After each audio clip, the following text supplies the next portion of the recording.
Solve problems involving absolute value inequalities in one variable.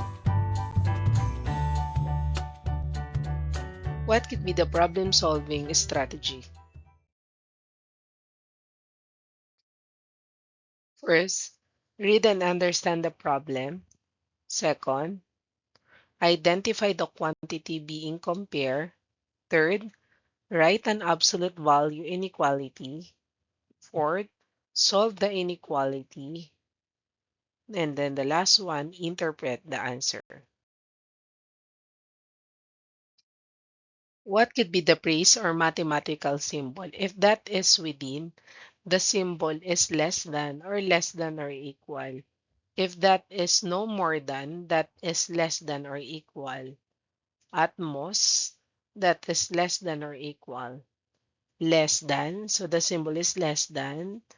At least, the symbol is greater than or equal. More than, that is greater than. And then greater than, so yung more than and greater than, so this is the symbol for more than and greater than. Next is the minimum difference of, so the minimum difference, the symbol is greater than or equal. In problem number 1, the temperature is within 3 degrees Celsius of 20 degrees Celsius.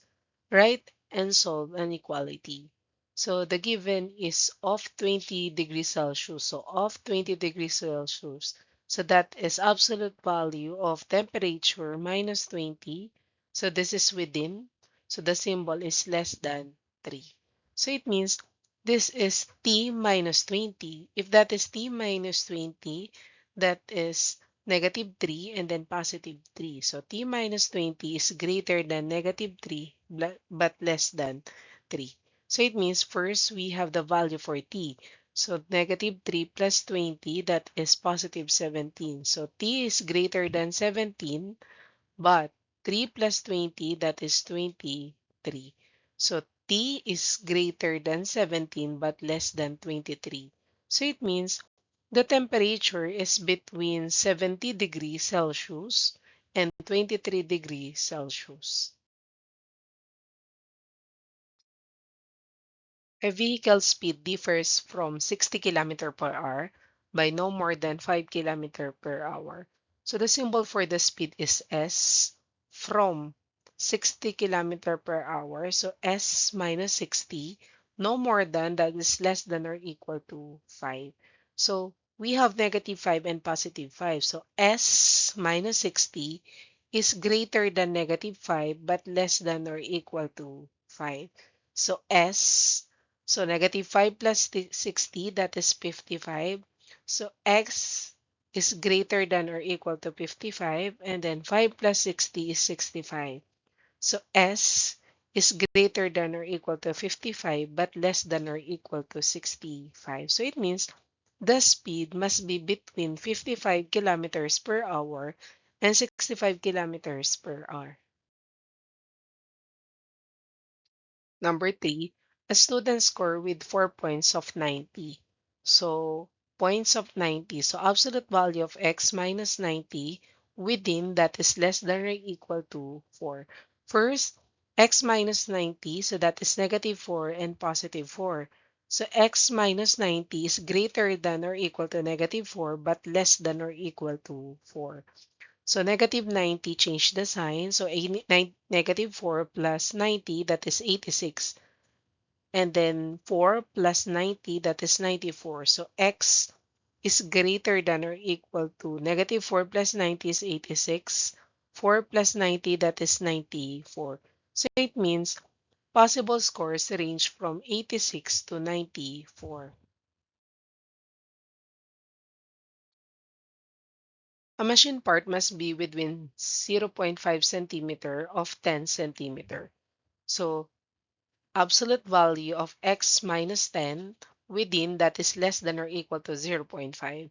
So we have x minus 10 is greater than negative 0.5 but less than or equal to 0.5. So x 10 minus 0.5, that is 9.5. And then 10 plus 0.5, that is 10.5. So it means x is greater than or equal to 9.5 but less than or equal to 10.5. So it means the acceptable lengths are from 9.5 to 10.5 centimeters. A park is more than, so more than is greater than, more than 8 kilometers away from Maria's house. So it means absolute value of x greater than 8. So 8, we have negative 8 and positive 8. So this is greater than. So the symbol is less than and greater than. So x is less than negative 8 or x greater than 8. So it means the distance must be greater than 8 kilometers from home. A runner is more than 50 meters away from the starting point. So it means that is absolute value of D. So the distance more than that is greater than 50. So we have negative 50 and positive 50. So this is greater than. So less than and greater than. So D is less than negative 50 or D is greater than 50. So the runner is more than 50 meters away from the starting point.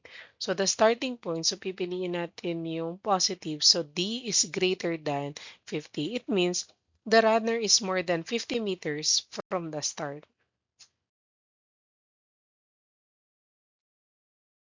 A team scores differs from 80 points by at most 8 points. So symbol is x for the scores differ. So x minus 80 at most. So that is less than or equal to 6. So x minus 80 is greater than negative 6 but less than or equal to 6. So x negative 6 plus 80 or 80 minus 6 that is 74. So x is greater than or equal to 74 and then 80 plus 6 that is 86. So it means the score can range from 74 to 86 points. A normal body temperature is 37 degrees Celsius with a variation of no more than zero point 0.5 degrees Celsius. So that is temperature. So T minus 37, no more than that is less than or equal to zero point 0.5. So T minus 37 is greater than or equal to negative zero point 0.5 but less than or equal to zero point 0.5. So negative 37, so that is 37 minus zero point 0.5, that is 36.5. And then 37 plus zero point 0.5, that is 37.5. So it means the temperature is greater than or equal to 36.5 but less than or equal to 37.5.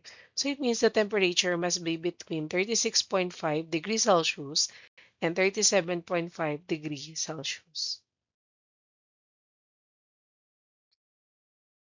A student's daily spending differs from 300 pesos by at most 50 pesos. So, from 300, so absolute value of x minus 300 at most, that is less than or equal to 50. So, x minus 300 is greater than or equal to negative 50, but less than or equal to 50. So, change the sign. 300 minus 50, that is 250.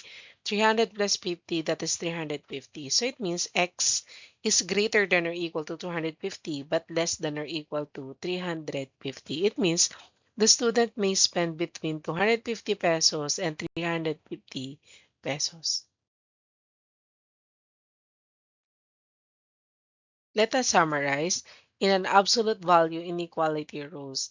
If that is absolute value, x minus a is less than b, so it means x is greater than, so you need to subtract a minus b but less than a plus b.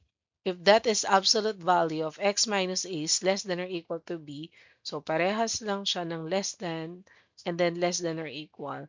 So the only difference is the symbol. So x is greater than or equal to a minus b but less than or equal to a plus b. How about if that is greater than or equal? So absolute value is x minus a is greater than or x greater than or equal to B.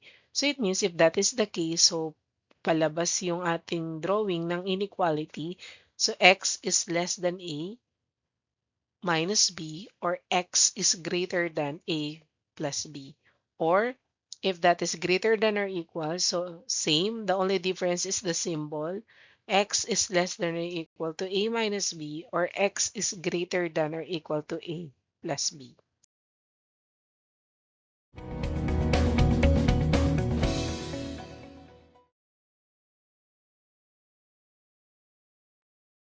Instruction: solve the following. Provide your answers in the comment section.